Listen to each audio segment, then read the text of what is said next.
If you would like to get your song reviewed, dear listener, there's the Filthy Capitalist option. As Sori says, $125 gets you straight to the head of the line. You don't have to be part of the alliance. You don't have to be part of the group. Wait a minute. And the biggest thing is you don't have to wait. You hop, skip, and jump right in front of everybody. $125 gets you there. You do that 3 times, and then get mashed down to the $75 rate for perpetuity. Yes! Also, there is a band review option. So if you've got a band and you're trying to get your band some exposure, hit me up at vinsori@gmail.com, and I'll show you the details about how to pull that off. You can also jump on Patreon, and there is a option on the tiers to be able to get your band reviewed. Yep. Obviously, we can't lie to you, so we can't guarantee a positive review. Get what you get. It's just rubbish. Rubbish. Rubbish. That's British for garbage. My favorite is the community option. $1 at the gate gets you in a Patreon. You get to join an alliance. The alliance joins their points together, and that helps determine what songs that we do. The alliances hang out on Discord. Message me on Patreon to get the link. And they do all kinds of other cool things. They do Minecraft. Dungeons and Dragons. Yeah. It's really a community within the community. Anybody can go in the village, facebook.com/Vin and Sori. There's 160,000+ people on the channel. What's cool about the Discord is that it offers a real opportunity for community connection, friendship, that type of thing. And it's on Discord, so if you're not a Facebook person, it's for you. You start off at $1. Right. Plus you get exclusives. Sori and I are working on a song. So the first 15 seconds of that was on Patreon. Also, at $15 tier and above, when we actually debut the video, they're going to be there live with us. There you are, dear listener. Buy our merch. Buy our merch indeed, and shall lead them to buy our merch. Yes, dear listener. Yes, dear listener. Yes, dear listener. We are in the midst of our MF Doom deep dive, and I got to tell you guys, I was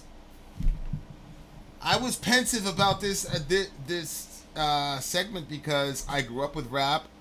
I grew up with hip hop, so I'm like, yo, if this dude is trash, I'm gonna have to say he's trash.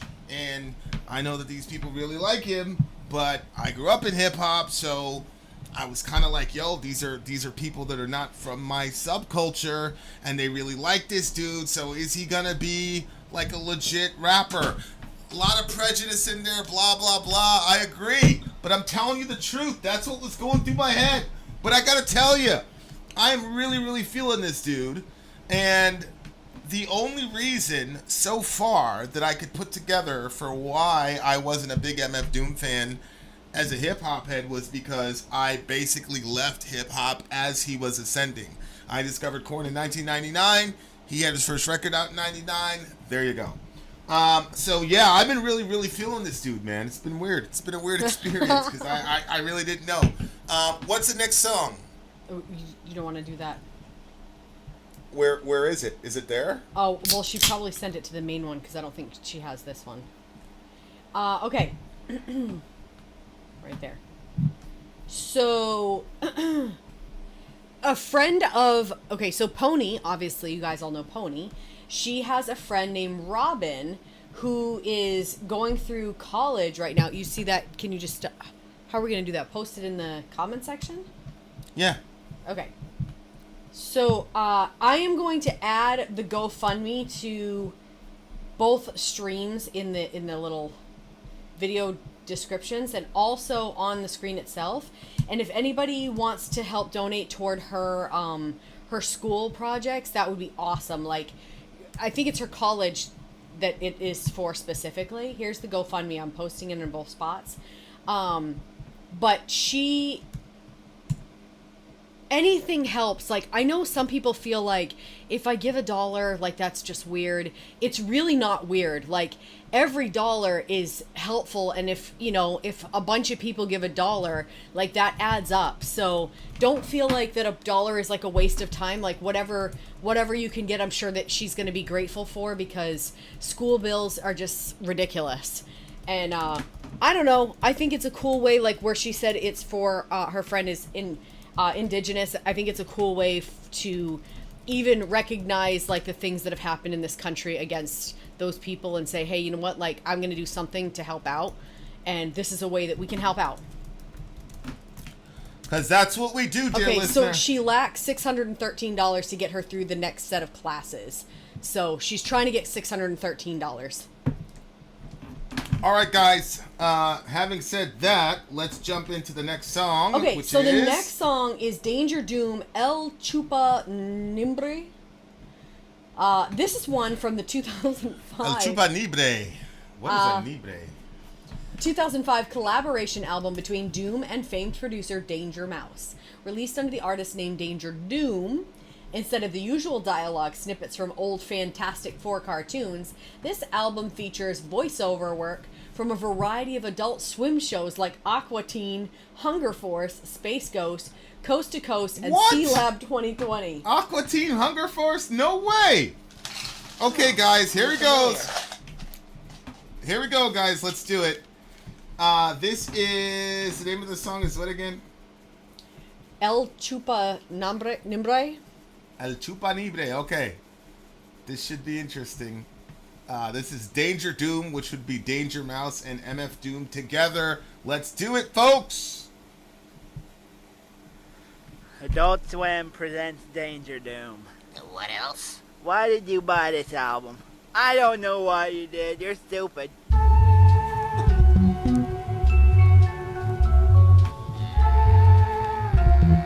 Yourself. The super flow with more jokes than Bazooka Joe, a mix between Superfly Snooker and the Super Hole. True MC like El Chupa Nibre, digest a group and sell the poop on eBay. Danger with the vest screaming, shoot the DJ. Doom clicking over, 2 chickens, 3-way. 4 in the 5, a cork on the freeway. Villain find a way to make him pay whatever we say. State your intentions. I really love your tape, but I hate your inventions. Very well, what you want, a brownie? He took off the mask and whispered, put me where you found me. He kept his paper digits in a chunk. Once joined a rap clique, midgets into crunk. Did a solo on the oboe. Could've sold $1 million, then the villain went for Dolo. And cited creative differences. Basically they hated, he left no jaded witnesses. Rappers suck, when they spit I doubt them. The crap they sing about, you wanna slap the fucking shit out them. Time waits for no man. On a blind date, a lover with a slow chrome hand. Judged them by his shoes, hot smelly brogan. Buzzed him with the news, called him pot-bellied Conan. No prick barbarian, a strict baritarian, a sick pair of merry men. The beat is like a swift kick in the rear end. The stiff made her lose the lipstick and hairpin. He said, damn, act like you know me. Even with the mask on, show me what you owe me. Tell her brush her grill and wash her face and homie. Do my leg got like and you wash a got me. What we have here is a failure to communicate. If you're gonna hate, might at least get your rumors straight about doing the great. A lot more confident. Came a long way since the days we had the rhyme for rent. It was time well spent. Vented, spelt, dented, hell bent it, and heaven sent it. A wire is dead, he's in it for the cash flow. Like to send a big up to firehead Lazo. Let a brother know once you lasso Hasbro. So when he come with Destro, he gets no hassle. Could hardly get a word in and wondered what the damage is to retain Harvey Birdman.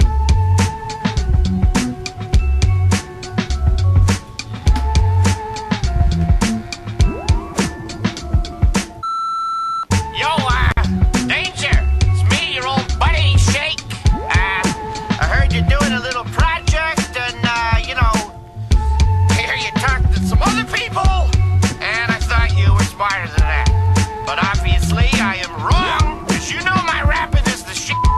I don't give it out for free, though, so, I'll do it. Feel free to call me at my number, which you have. Okay, I'm starting to figure this dude out, man. Okay, what is it? What did you figure out? Because he's in New York City, listening to Wu-Tang and rock, definitely I see a lot of Rakim influence. But he was born in London, and his mother was Trinidadian. I don't know what his dad was. I think his dad was British. But he was born in London. His mother was a Trini, which means she was a Caribbean mom, which he just had a broader spectrum of a lot of things, and he could relate to more than just the ghetto culture. Mm-hmm. And that was something that, I really felt like having a Caribbean mother, but also my Caribbean mother had a very British background. So having that like expanded your mind, and you looked at more things, so you had more frames of reference. We already talked about this, where in the same song he's talking about using very specific ghetto slang. Like in a song before, I was gonna pick up on it. He said "done" and "dunny." Your done is your friend. It's like one of your best friends. But that's from the Queensbridge area. That's a very specific kind of, like, you heard people say that to their friends on the train, you knew, okay, that guy's from Queensbridge. Oh, okay. If somebody said Mo, if you call your best friend Mo, then okay, that's a Bronx guy. So, like, that's what I'm saying. Like, he had very specific kinds of slangs that only people from that time period and region know. In the same song, he's talking about Worf and all the rest of it from Star Trek, which I'm sure goes right over the heads of most of the inner city guys, but people like River and all that understand. You see what I'm saying? Yeah. So now he's able to appeal to a wider audience. Yeah, he's able to appeal to such a broader audience, and he's able to address multiple groups at the same time and make multiple people go, "Oh shit!" You know what I'm saying? Because now when I hear Dunny, I'm like, "Oh shit, what's up, Dun?" Like, I remember, everybody used to say, like, if you listen to Mobb Deep, if you listen to Mobb Deep to this day, like when Jay-Z was dissing Mobb Deep, your peeps ain't long enough, your reach ain't strong enough, your reach ain't long enough, sucker, your reach ain't long enough, Dunny. So Jay was using the term Dunny because he was dissing guys from Queensbridge, so he was using their own words against them. You see what I'm saying? Yeah. Your reach ain't long enough, Dunny, your peeps ain't strong enough, sucker. So, that's what's crazy to me about this dude, is he's able to use really, regional, parochial language, and at the same time, he's able to appeal to Adult Swim and all this other stuff. He's unbelievable. The Super Flow with more jokes than Bazooka Joe, so we know that is right. The Super Flow with more jokes than Bazooka Joe. No. Bazooka Joe is gum. It's a gum. Oh, okay, yeah. But then when you would the little cartoon in there? You'd open up and there'd be a cartoon and it'd be a little joke. So he's got the Super Flow. Oh, Bazooka Joe. I thought you said Bazooka Joe. Right there, Bazooka Joe. You see that right there? Yeah, Joe. More jokes than Bazooka Joe. Bazooka Joe told the jokes inside there. La ilaha illallah. So Bazooka Joe is a gum. Okay? I know the Bazooka gum right. is. So you unwrap it and there's that little comic strip. That's the joke. So he's got more jokes than Bazooka Joe. Okay, we continue. I get it, but I was asking you, or maybe I didn't say it right, but the little cartoon inside was called Bazooka Joe. But I couldn't hear if you were saying Joe or joke. Yeah, the gum is called Bazooka Joe. Yep. And then when you undid the thing and you did the thing, that's what it was. We should do an escape room soon. A mix between Superfly Snuka and a Super Ho. Chew an MC like El Chupa Nibre. So El Chupa Nibre doesn't mean anything. Chupa means to suck. So I figured it was something bad. Chew an MC like El Chupa Nibre. Digest a group and sell the poop on eBay. Yuck! It's disgusting. So, Negative Vibe says Bazooka Joe is the name of the gum. I don't know. Maybe I'm crazy. Okay, so digest a group and sell the poop on eBay. So again, when you eat a rapper, that means you beat him. So he's saying he's gonna not just eat a rapper, he's gonna eat a whole crew, right? So digest a group and sell the poop on eBay. Danger with the vest screaming, shoot the DJ. Danger Mouse. Because remember, he's collabing with this guy Danger Mouse in the song, so that's why it's DangerDOOM. Okay. So he's eating these rappers and pooping them out and selling them on eBay. Meanwhile, Danger Mouse with the vest is screaming, "Shoot the DJ." Doom clicking over two chickens three-way. So chickens would be two girls, and he's Doom. So Doom clicking over two chickens three-way. Oh, okay. Right? Because it's him plus. Four and the 5, a cork on the freeway. Villain find a way to make him pay whatever we say. State your intentions. I really love your tape, but I hate your inventions. Very well. What do you want, a brownie? He took off the mask and whispers, "Put me where you found me." He kept his paper digits in a chunk. Once he joined the rap clique, midgets into crunk. Okay, so that right there, I don't think he would be able to say that today. I don't think so. I don't know what he's saying in any of that. I just know that he used a word that we don't use anymore. Yeah, I didn't even... Beyonce said that she was like... One of her lyrics, it said spaz out or something like that. Yeah. And she went... All these people went crazy because apparently I don't know what the condition is, but it's called going spastic. So she had to take out the lyrics from the song. It was ridiculous. If I was Beyonce, I'd be like, yeah, I'm sorry that you felt that way, but I didn't mean that. I didn't know that. It's an old-fashioned and now offensive name for a person who has cerebral palsy. Cerebral palsy, yeah. I didn't know that. Yeah. So, I mean, if it was me, I'd have been like, yeah, I'm very sorry, but it is what it is. I feel like not a lot of people would know that. Like, I think everybody understands the word midget and how it's been used, but I feel like spastic, I don't think that... Yeah, but we're not part of that community, you know what I'm saying? So I don't know. I'm not a part of the midget community either, but I know that is... Everybody knows that word and everybody knows how that... You know what I'm saying? Like... No, I don't think that everybody knows that. I What? think I don't think that everybody knows that. I did know somebody that was in that community, so I guess that would make me. Yeah, exactly. That's what I'm saying. By extension, you part can of never it. you can never know. You know what I'm saying? Like Yeah. like she says. I'm not even gonna repeat that because I don't want somebody to dig up something for a couple of years and get Pody fired from a job. These people are crazy. Okay, so it's beef. It's a beef reference to the old crew who's with Monster Island Czars. Okay. So he was able to just he's saying he's gonna take care of that whole group by himself. Okay. Once joined the rap clique Midgets the Crunk, he did a solo on the oboe, could have sold $1 million, then the villain went for Dolo. Okay, so he did a solo on the oboe, that's an actual instrument, and then it says, I could have sold $1 million, but the villain went for Dolo, meaning Dolo means by yourself. So it's just you replace the S with the D. I don't know why. I think solo sounds cool, but yeah, So do I could do this shit for Dolo. That's what we used to say. Basically, you could take it on by yourself. Okay. Right? So, like, usually, like, if there was a fight, like, 9 times out of 10, New Yorkers don't believe in fair fighting. So, Really? yeah. So, like, if you're starting to lose, your man will be like, yo. And if you say, nah, I got this Dolo, then your man will stay out of it. If you don't say anything, then he'll jump in and help Okay. you fight the other guy. He'll be like, yo, you need help? You'll be like, nah, I got this Dolo. So Okay. what he's saying is, I guess he was in a group, and then he could have sold $1 million with the group, but the villain went for Dolo. He did it by himself and cited creative differences. Basically, they hated, he left no jaded witnesses. Rappers suck. When they spit, I doubt them. They crap this thing about you want to slap the fucking shit out of him.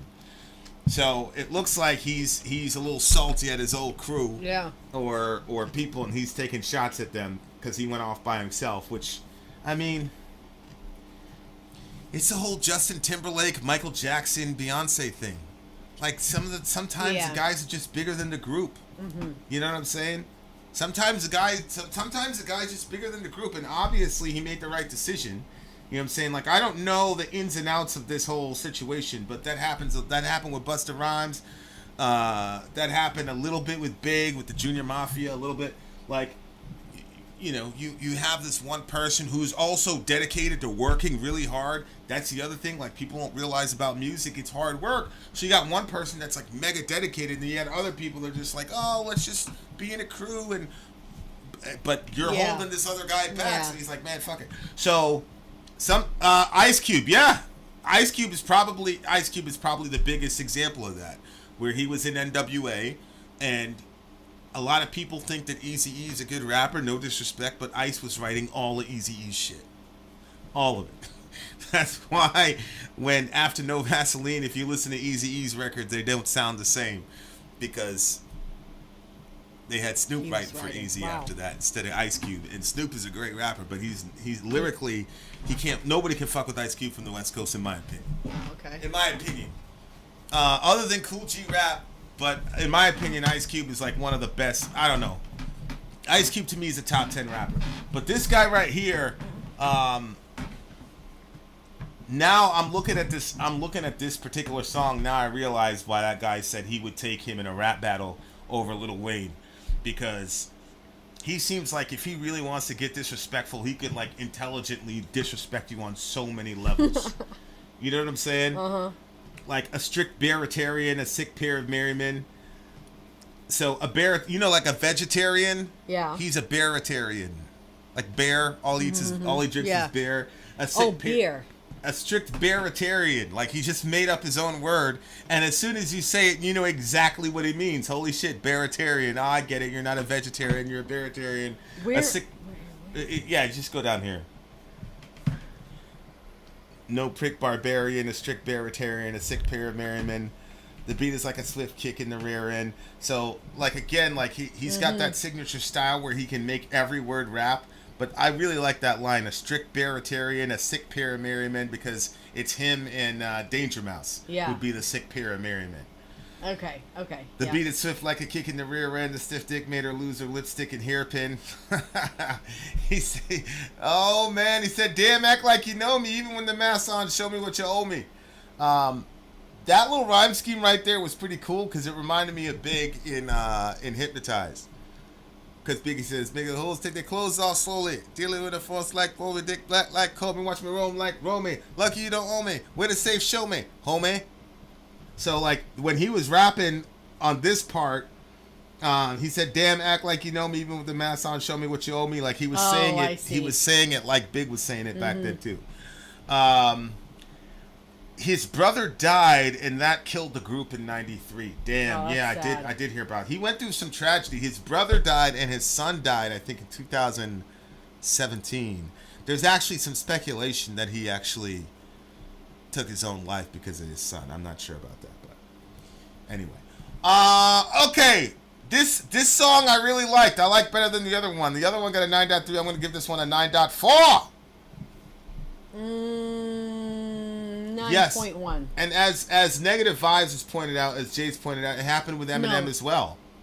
Eminem was in this group, D12. And like, yeah, we're brothers, blah, blah, blah. And then Dr. Dre heard Eminem's thing, and he's like, I don't care about D12, I care about you. So Eminem blew up, and about 2 or 3 records in, then Eminem brought up his crew. Then they brought up D12. Yeah, he came back and got him. That's cool. It's very rare that the group starts together and like makes it together. Like one of them is usually the standout star, and Dr. Dre did the right thing, and so did Eminem. If Eminem was gonna do some dumb shit like, no, I'm gonna stay loyal to D12, and no, ridiculous. Go out there, get huge, and then you can bring up anybody you want, and that's in my opinion the way to do it. Ice Cube was different because they were an established group, but then he was getting G'd out of his money. All of them were getting G'd out of their money, and Eazy-E wouldn't. He wouldn't budge on the contract because of their manager. That's a different story. And so that's how Ice Cube broke off. But a lot of guys have a problem with that, but I don't have a problem with that because it's like one of you, you're basically riding the coattails of this person. Like, I don't think, Beyonce has so much charisma. I don't think that they would have been a big. There were a bunch of groups like Destiny's. They were a dime a dozen. There was nothing special about them, like vocally or anything like that. It was just Beyonce was so charismatic that they just shot up. And like people, I remember, because I was like into Latina girls at the time, but I remember everybody making a big deal about Beyonce, like how beautiful she was. I'm like, yo, she's not that pretty. Like, you know what I'm saying? Like, I was like, but like, she had this aura about her. People were not attracted. See, I think like people are so basic that they just think that, oh, if you're attracted to a woman, you're attracted to her sexuality. I don't think people are attracted to Beyonce's sexuality. I think they're attracted to her charisma. I think she's very charismatic. I don't look at her as a very sexual person. Like, she doesn't come off as like a very sexual being to me. She comes off as more of like a charismatic sort of like almost semi-divine type of like godlike person. And I think that that's what people are attracted to. I don't think people are attracted to her sexuality. And you're saying that they sexualize it? Yeah, I think people think that they just assume that because you're drawn to a person, especially if male to female, if you're drawn to a person, that it's because, of your sexuality. When in reality, there's a lot of gay dudes. This is gay dudes that love her. The whole beehive and all that. It's mostly gay dudes that are in the beehive, whatever that is. Like, are they attracted to her sexuality? You see what I'm saying? Like, with this MF Doom guy, I think he's like the perfect example of that. MF Doom, like, you're drawn to his charisma. You're not drawn to his clothes. You're not drawn. The man has a certain kind of charisma, even when he raps, that he just has a style and an attitude that most people don't have. Like, I was listening to an interview of him because, like I said, I was doing some research before we did the stream because I didn't know anything about this dude. And he was talking about how one of the reasons he wore the mask was because he wanted to be an everyman. He wanted to be like, yo, when I talk about stuff, I want you to feel like it's your friend or something that's like talking to you, like we're sitting there, splitting a blunt together or whatever, just talking about shit. Like, he wanted to have that effect, and he realized that if he put his actual face out there and whatever, then he's no longer an everyman because now he has a certain look So now you know it's not the guy sitting next to you on the train. Like, I remember there were some times as a young kid on the train, sometimes you'd sit down and like an OG would sit next to you or sit by you or whatever, and they would just start dropping wisdom on you. They'd be like, yo, young blood, blah, blah, blah. Even if you weren't part of Blood Gang, you'd be like, yo, blood, blah, blah, blah. And they would like drop like serious knowledge on you. Like, it would be like a cool... Really? So That's cool. I feel like he had that kind of vibe with people, like the stranger who will sit and talk with you and is a cool dude, and you're there and then you're gone. I think the mask kind of promotes that kind of feeling, because I feel that way about the guy. Like, I'm purposely like was looking away when they were showing his real face, and I purposely haven't Googled him. Yeah, like, so I don't really know what his actual real face looks like. Really? I don't. And when they were showing, like, you know, early days, are like, I quickly looked away, because I do appreciate that about him, and it does like enhance the feeling to me when I'm listening to this music. Really? Like, he does like strike me as like one of those guys that will sit by you. It's like when I'm watching a movie and I don't want to hear like the main characters in the real world. I don't want to hear them do interviews. I only want to see them that way. We are not the same. Yeah, like Offred, they had Offred in there, like, giving some interview. I'm like, yo, I don't want to see you as no real person, bro. I want to see like you as Offred. That's who you're gonna be for the rest of your life to me. But anyway, this is a very long review. Holy shit. I'm not like that. I'm like, when I finish a show, I'm bummed out that the show is done, and so I want to see all the other stuff about them, so I can be like, oh, okay, the show, that's not real life for those people. Like, this is who they really are. But we are not the same on that.